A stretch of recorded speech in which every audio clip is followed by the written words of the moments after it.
Break के बाद आपके सामने हाजिर हैं मारिया, हमारे साथ मौजूद हैं। मारिया, क्या समझती हैं जो कहा जा रहा है जी मैं नहीं जवाब दे सकता, अगर गिल्टी नहीं है तो जवाब क्यों नहीं दे रहे? क्या उनकी ये तहफ़्फ़ुज़ात ठीक है कि मैं क्यों FBI को जवाब दूं? देखिए सना, सबसे पहली बात तो ये है कि जब हम ये सवाल करते हैं तो जो एक आपको सबन बच्चा सामने नजर आ रहा है या कोई एक ऐसा कैरेक्टर है जिस नजर आ रहा है, आप उसका प्रोफाइल चेक करें।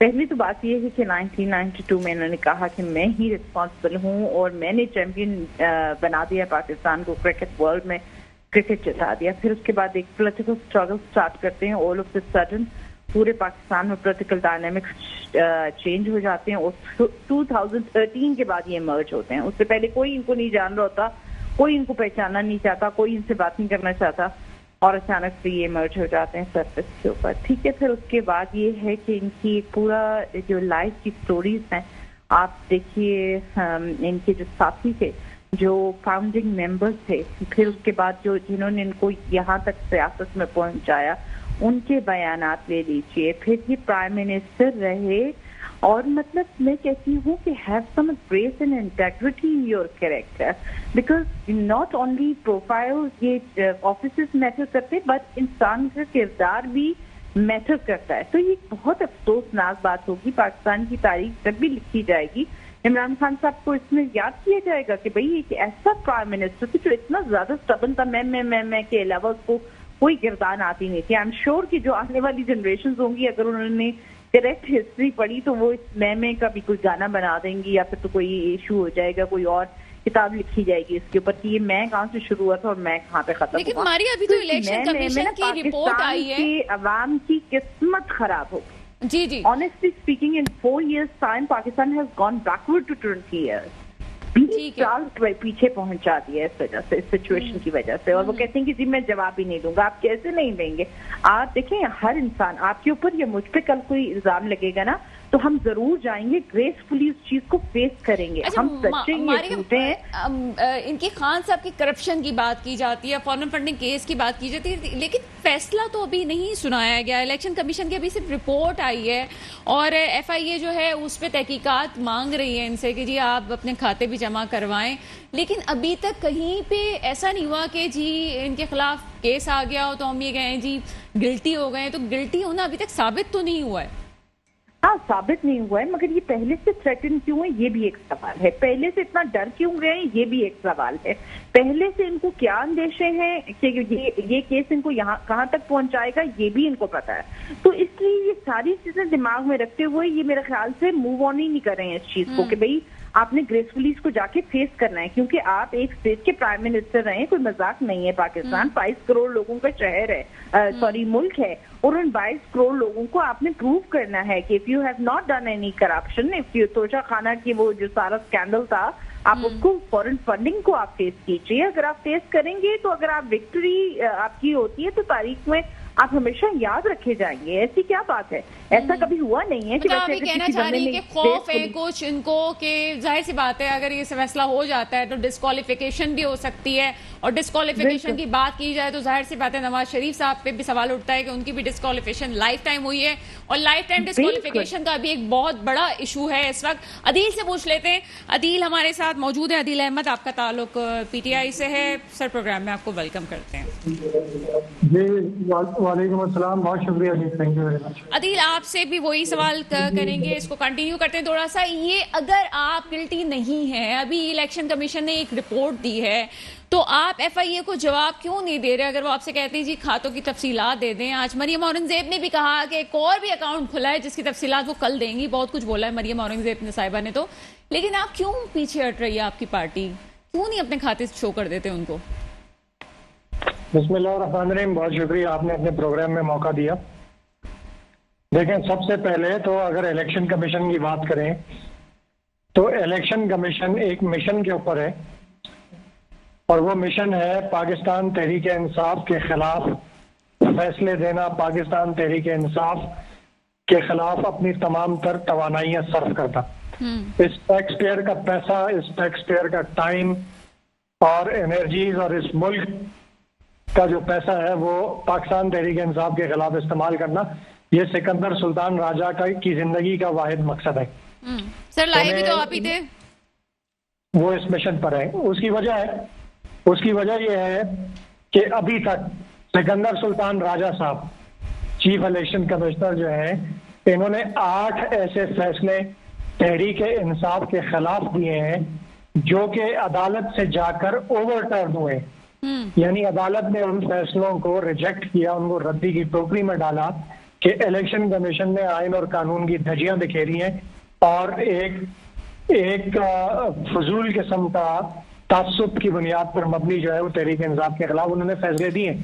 उसकी चंद मिसालें ये हैं कि इलेक्शन कमीशन ने खैबर पख्तूनख्वा के इलेक्शंस में हमारे सिटिंग MPAs और हमारे सिटिंग MNAs को मुअत्तल कर दिया, उनको सस्पेंड कर दिया, उनके खिलाफ जो है वो जुर्माने किए, वो अदालत से ओवरटर्न हुए। इन्होंने अदालत के अहकामात के बावजूद हमारे जो 5 MPAs रिजर्व के पंजाब में नोटिफाई होने थे, उनका इन्होंने नोटिफिकेशन रोका। इन्होंने सुप्रीम कोर्ट में अदालत में जाकर कहा कि हम 3 महीने के अंदर इलेक्शन नहीं करा सकते, जो इनकी आईनी और कानूनी जिम्मेदारी है।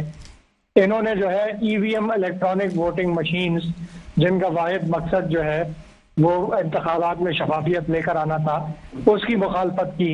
इन्होंने ओवरसीज पाकिस्तानियों के वोट की मुखालफत की। तो ये हर उस मिशन पर है, हर उस काम पर है, हर वो फैसला जो तहरीक इंसाफ के खिलाफ हो और साफ शफाफ इंतखाबात के रास्ते में रुकावट डालने के लिए ये हर मुमकिन काम कर रहे हैं। यही बुनियाद, इसी बुनियाद पर मैं ये कह रहा हूँ कि इन्होंने जो अभी ये प्रोहिबिटेड फंडिंग का जो केस, इस पे जो फैसला दिया है, इस पे अदालत के अहकामात मौजूद हैं कि तीनों जमातें, सारी जमातें जो पॉलिटिकल पार्टीज हैं, पीपल्स पार्टी है, नून लीग है, JUI है, इन सब की फंडिंग जो है वो तहरीक इंसाफ के केस के साथ मिलाकर सबकी फंडिंग की तहकीकात की जाए और सब पे फैसला थोड़ी लगा हुआ है कि इस तरह से हो जाएगा। आप तो इस तरह से बात कर रहे हैं कि जी हवा में सारी चीजें हो जाएंगी। सर किस तरह से होगा, वो किस तरह से सारी चीजें आपके ऊपर डाल सकते हैं? कुछ तो सबूत है ना उनके पास सर।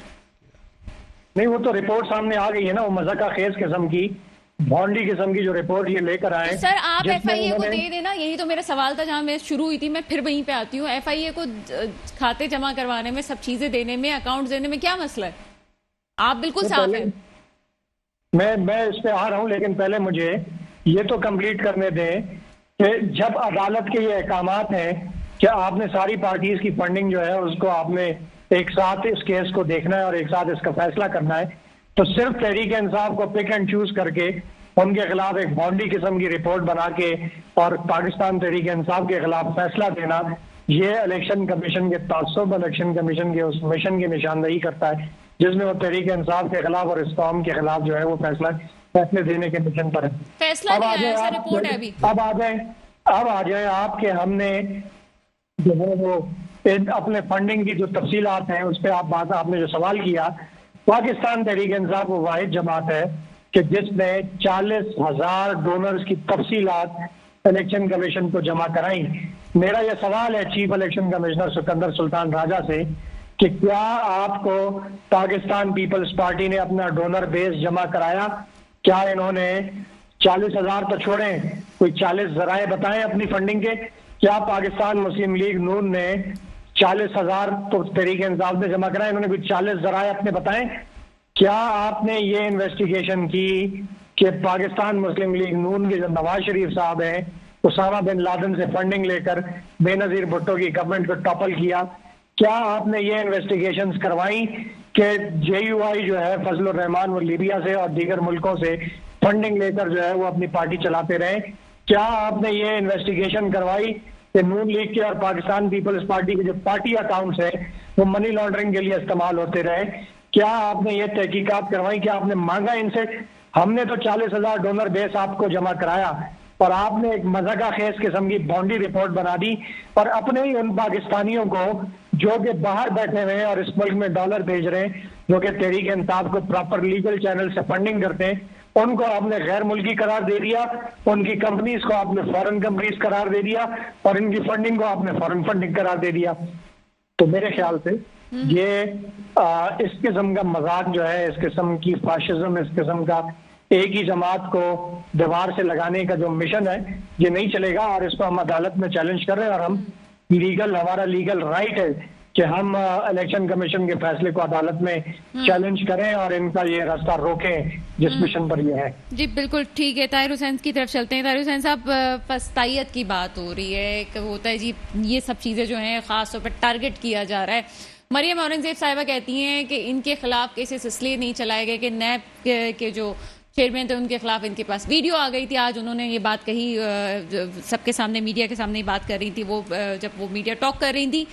लेकिन और किसी के बारे में जब कोई हाथ में नहीं आया तो वो बुरा भी हो गया। इसी तरह से जो है इलेक्शन कमीशन चीफ के हवाले से भी बात, चेयरमैन के हवाले से भी बात की जाती है। अभी अदील ने भी जो जस्टिफाई किया, आप समझते हैं ऐसा ही है कि किसी एक को टारगेट किया जा रहा है?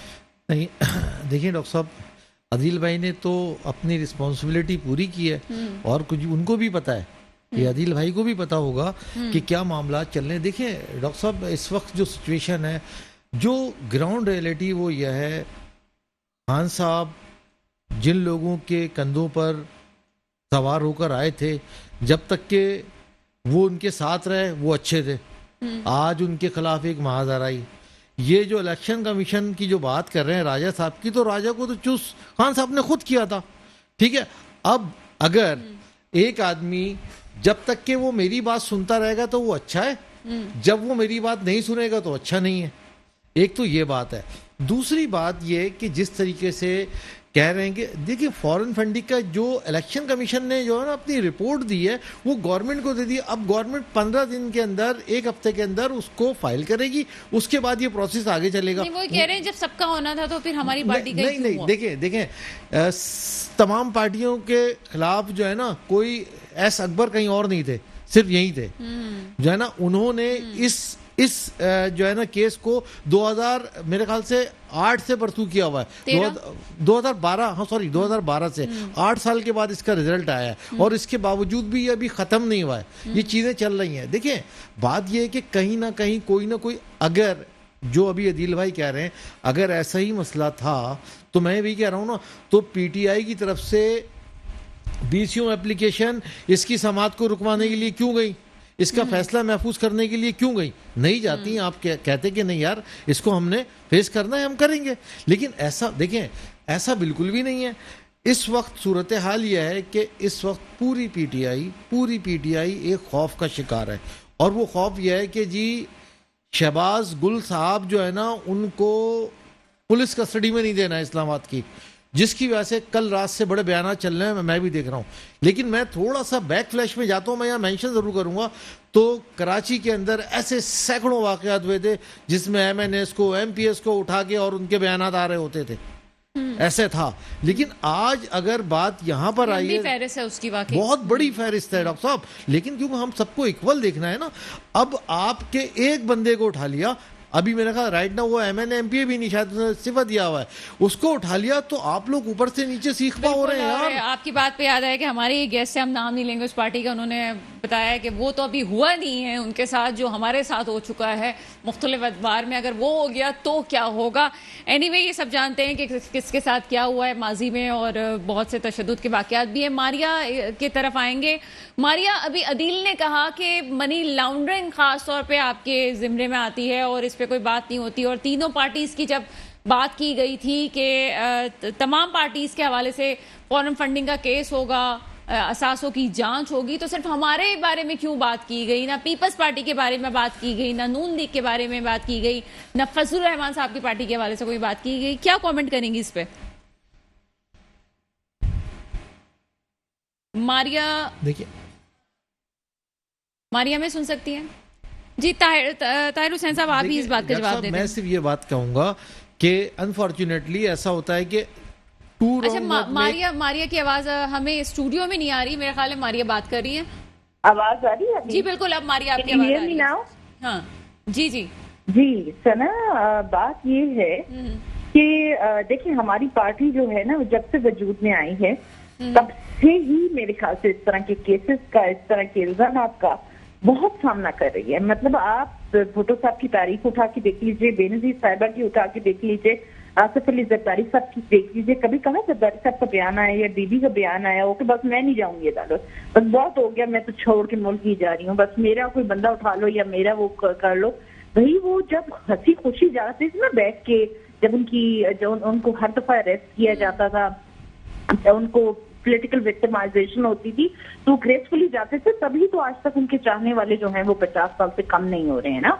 तो बात यही है कि जब आपका लीडर जो है ना वो बिल्कुल कानून के दायरे में रह के बात ना करे, आइन के दायरे में रह के बात ना करे, और वो सिर्फ उसकी कहानी मैं की चल रही हो, बस तो उसको अपनी ईगो प्यारी हो, बस खुदा के बाद नाउज बिल्ला जो है वो आपकी ईगो इतनी बड़ी है कि आपने उसके तो जिम्मे में किसी को नहीं लेकर आना। तो बात ये है कि जी हमारी पार्टी को बार बार इल्जाम लगाते हैं। देखें, ये जो चोर चोर की उनकी गिरदान थी ना इमरान खान साहब की, ये पाकिस्तान को डबो गई है। आपने कभी इंटरनेशनल टूर में देखा कि जरदारी साहब की उठा की तकरीरें देख ले, वो पूरी दुनिया में अपनी उसमें गए, हिना रोमानी खर जब फॉरेन मिनिस्टर थी पूरी दुनिया में गई, कभी किसी फोरम पे उन्होंने कभी अपनी किसी ऑपोजिशन का, किसी सियासी पार्टी का एक लफ्ज भी बयान बुरा नहीं लफ्जों में किया, क्योंकि वो जानते थे कि तमाम पाकिस्तानी और पाकिस्तान के अंदर बैठकर ये बात करनी है। आखिर इमरान खान साहब ने ऐसा किया इंटरनेशनल अरेना में जाकर, ऐसा किया कि इंटरनेशनल फोर्सेस जो वहां पर बैठी थी उनको भी लगा कि ये तो बड़ा बेवकूफ आदमी है, इसके जरिए तो हम पूरा पाकिस्तान में एनार्की करवा सकते हैं, सबको आपस में लड़ा सकते हैं, पोलराइजेशन करवा सकते हैं। और वाकई में ये जो उनका ख्वाब था, dream came true, and today mark my words, इतनी बड़ी मैं ये वॉल्केनो फटता हुआ देख रही हूँ। जो नौजवान जिनके पास आज कुछ भी करने के लिए नहीं हो, आपने ह्यूमन रिसोर्स के लिए कोई पॉलिसी नहीं बनाई अपनी गवर्नमेंट में, और इन्हीं की गवर्नमेंट के अंदर जब वो परवान चढ़े इतने ज्यादा, ये तो बड़ी बातें करते थे, चले बाकी जमातों ने वादे किए हों या बड़े बड़े बयान दिए हों या न दिए हों, मगर मुझे ये बताएं कि इन्होंने अपना एक कौन सा बयान किया? सारी नौजवानों को सिर्फ नारों पर रखा, धरनों में रखा, और आज वो नौजवान एक बॉम्ब बन चुके हैं जो कि किसी के घर में भी फट सकते हैं, किसी गली में भी फट सकते हैं। मारिया, फिर वोट क्यों जा रहे हैं उनको अगर ऐसी सारी बातें हैं तो? सॉरी, वोट क्यों दे रही है आवाम उनको, क्यों वो इतने? हाँ, ये देखें, मैं आपको एक बात बताऊं कि अभी ये आपको आने वाले टाइम में अर्बन एरिया की सिचुएशन डिफरेंट है। वहां पे लोग देखें, जो आपके इनके वर्ल्ड बैंक के चले, यहाँ पे बहुत ये बात मैं कोट करना चाहूंगी सना, आप ये सोशल मीडिया का दौर है, ये 2022 है, और ये सोशल मीडिया का दौर पिछले पाकिस्तान में 15 सालों से चल रहा था। ये मैं कह सकती हूँ अपनी पार्टी की, आप कह सकते हैं कि वो कहते हैं दूरअंदेशी नहीं थी उनकी, वो एंगेज करने में नाकामयाब रहे, PMLN में नाकामयाब रही, मगर इमरान खान साहब जब उनकी KPK की पहली गवर्नमेंट आई है, वहां पे IT के जो वर्ल्ड बैंक के प्रोग्राम्स थे उनसे वहां पे पेमेंट हुई है।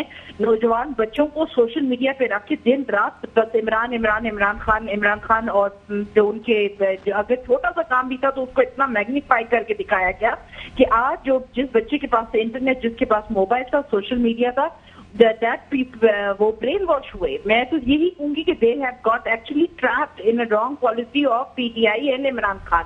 तो बात यही है कि जो जितने भी फाशिस्ट लीडर, अगर आप हिस्ट्री उठा के देखिए, जब वो आते हैं वो एक एजेंडा के साथ आते हैं, बट डेफिनेटली वो आवाम को ट्रैक जरूर करते हैं। बट इन लॉन्ग टर्म जब आवाम देखती है कि इसका फायदा नहीं नुकसान था, तो वो फाशिज्म का जब दौर ओवर होता है तो मेरा ख्याल है कि तारीख भी उन लोगों को माफ नहीं करती। अभी बिल्कुल अर्बन एरियाज में वोट मिले, लाहौर का हमने इलेक्शन देखा, मगर डेफिनेटली अभी नेक्स्ट ईयर इलेक्शन है, it's just around the corner, you will see के he will be defeated everywhere and not only in Punjab, KPK but everywhere. साथ ही रहिएगा, एक ब्रेक का वक्त है और आपकी बातों का जवाब हम ब्रेक के बाद अदील से लेते हैं।